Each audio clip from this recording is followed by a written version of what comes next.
Part 4. Home Under Siege. 16. Home Place. 30th of Noheliol, Imperial Year 4006. The lower city sprawled about Durank in the dark, and the heavy heaves of his breath came ragged beneath the rain and rumble of distant shells. He had been flitting around corners, up alleys, and down treacherous cobbled streets battered and broken by the sieging enemy for nearly 6 hours. 2 more, and he would at last be relieved of this nightly duty. But there were yet safe houses to check, and reports to move. He would have plenty of time to catch his breath later, when the duty round was done. The streets were ragged, torn brickwork and the occasional collapsed home having made its narrow paths into a hazardous obstacle course one had to skitter or leap over. But Durank could at least be thankful that the bombardment itself seemed to have slowed. For the past 10 minutes, there had been no impacts of shell fire in the lower city, and the rumble of distant fire was concentrated on the walls, far off. The Sholoshaishan push, on the northern battlements and elsewhere, would surely begin soon. Perhaps the lull in inner-city strikes was down to dark plans soon to unfold.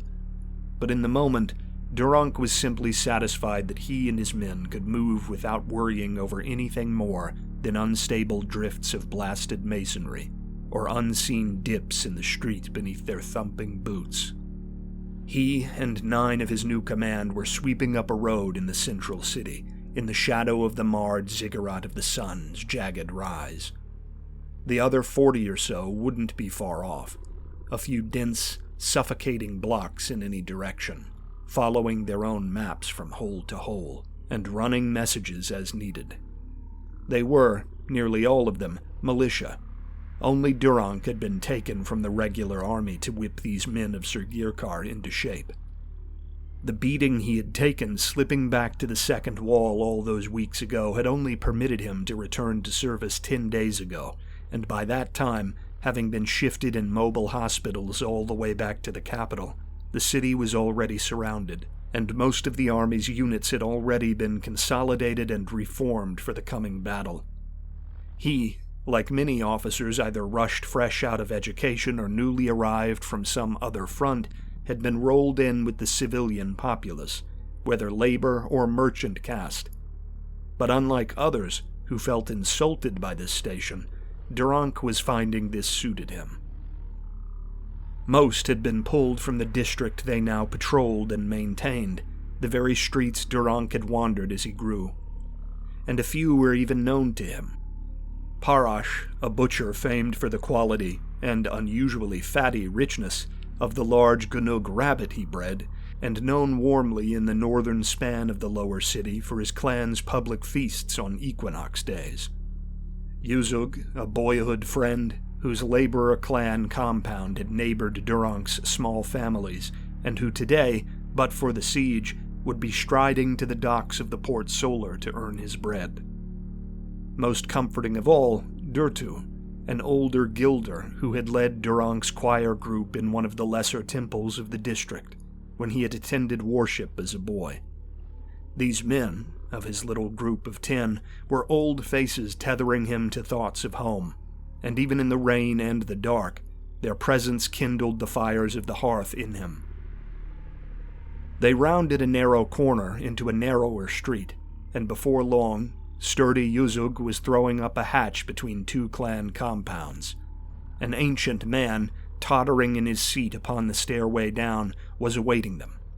He reported a spoilage of rice from a leak in the wall of the shelter, and gave weight estimates for a dispatch to replace it. In the next compound, a woman holding an infant, clearly so small it had likely been born in the dark of the courtyard cellar during the bombardment, asked for reassignment to another household's shelter, as the half-toppled ruin overhead was making the ceiling of their hideaway sag. Another, twin boys sent up by their mother, asked for medicine and clean water blessed by the temples of Laud, to better nurse the ill grand matron of the clan down below. And so it went, street to street, closer and closer to the walls of the emptied gilded canal, familiar places leering strange out of the dark at Durank as he passed. There, a tavern Durank had once visited upon finishing his education with the army, run out of the forward position of a clan house on 7th Street.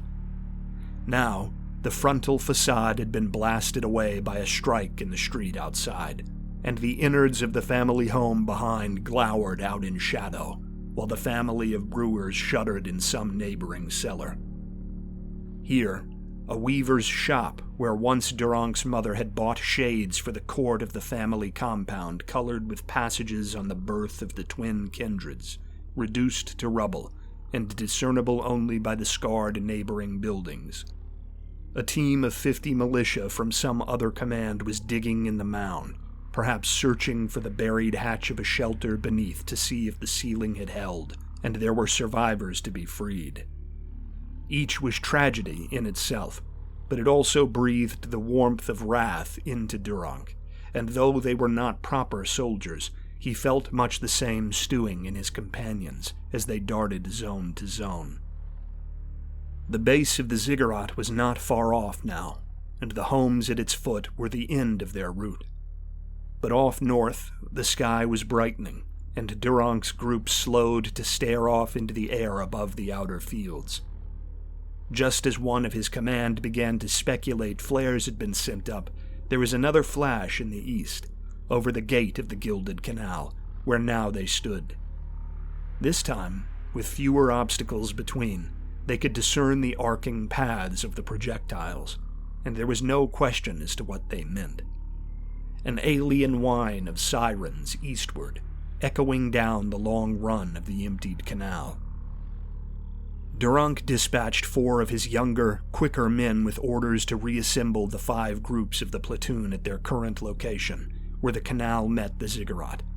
He gave them 20 minutes for the task.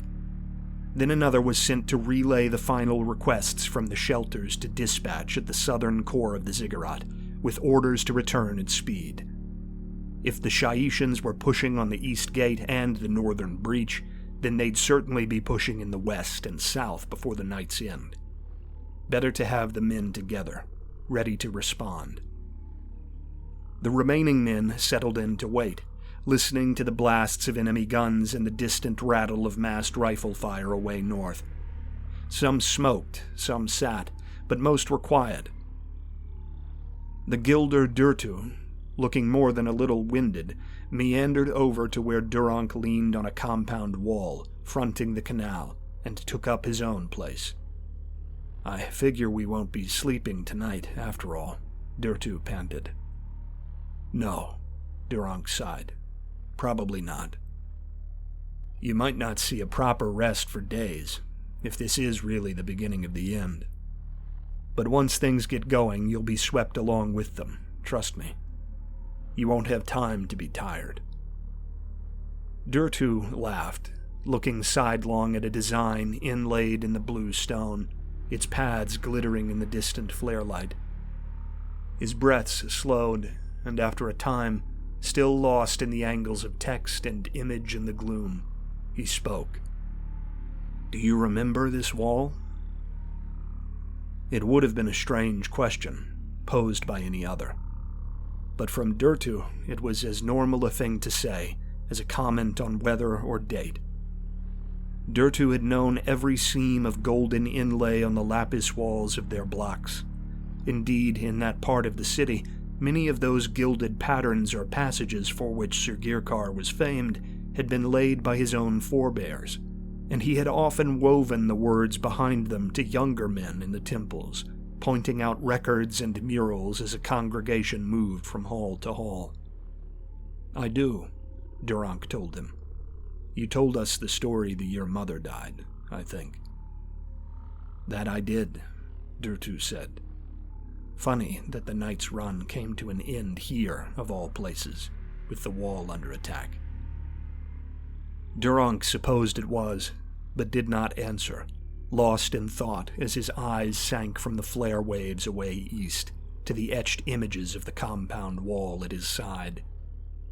There, King Danash the Brave, supposedly, Durtu had once told him, responsible for commissioning the homes fronting the Gilded Canal's southern edge, was captured on the walls of the easternmost fort of the city, near 10 centuries past. At his feet was the broken form of a Tlatoani of Sholoshahidi, whose foreign name escaped Durank, slain in the assault on the wall. His army was bled dry, and his hosts repelled. It was the last time a foe had managed to approach Sir Girkar in arms, and one of the last great memories of victory in arms recalled by the kingdom. "I pray it is a sign," Durtu said, more to himself than to his quiet companion. "So do I," Durank told him. "There is little chance we break them on the walls, though. We do that in the streets, Gazorgu willing." Durank straightened, motioning the others, now rested just enough to push a little further, to do the same. "We're almost through the rounds," he told them. "Let's get the last few holes accounted for quick before the real fighting spills in. It might be our last opportunity, and the people below ground deserve the chance. Then it's back here for the reordering." The others swept off after him down the avenues. Just a handful of their regular shelters remained out here on the emptied waterway, and they ducked into each in turn, tallying their needs and warning of the fighting to come. Then, at last, they thumped up to the mouth of a tunnel down to a huge clan home right alongside the canal. There, an aged woman, hands trembling with either nerve or year, was waiting to update the runners. She told Durank the folk of this block down in the communal shelter were full on grains but short on water, and then waved to hurry him on his way, saying the children were parched. But one of the young boys huddled on the stairway at her back spoke up, his voice catching Durank just as he and the others began to sweep away into the night, urgent and insistent despite the shushing of his elder. "There's noises down here," he said. "You can even feel them when you lay down to sleep on the floor. Like gears in a clock, but less steady. Fatun was the only one who could hear them for days, but now all of us can." "They don't have time for noises," the elderly woman scolded. "There's all kinds of noises right now. Let them get on with the defense." The butcher Parash and the dockhand Yuzug had already begun to peel away. But Durank, thoughts of the second wall still fresh on his mind weeks later, waved them back, his other hand held up to silence the woman. Looking to the boy, he nodded, urging, "Like rocks against rocks, maybe? You're sure?" "Yes," the youth assured him. "Little vibrations, getting louder through the night." Durank stared blank down the stairs a moment, then ordered, "Go back down and pull your families out. We'll move your group to another hold. Parash, Yuzug, both of you go in and see what you can hear. Keep your rifles ready. I'll be down." But a blast softly shook the ground about them, not from down in the shelter, but from behind, down in the channel of the Gilded Canal. Durank waved the men he'd ordered down on into the shelter, cried down into the hold for everyone to get out, and then ran to the edge of the yawning ravine which now split the lower city from the upper. And down amidst the pooled slop, silt, and stranded houseboats in the belly of the waterway, 2 plumes of rubble and dust were still clearing to the east, one issuing from the south wall of the canal and one the north. And through them, black shapes, silhouettes in dark garb, flowing out into the basin and shouting brisk group to group in the language of Harakwe. Durank sent up a red flare of warning, calling other militia groups to the canal's edge. Yet his was not alone, for dozens of such flares were going up across the line of both the Gilded Canal and the seaward way, and the night sky, formerly stark with the distant pallor of the white wall flares, was bloodied by their crimson glow.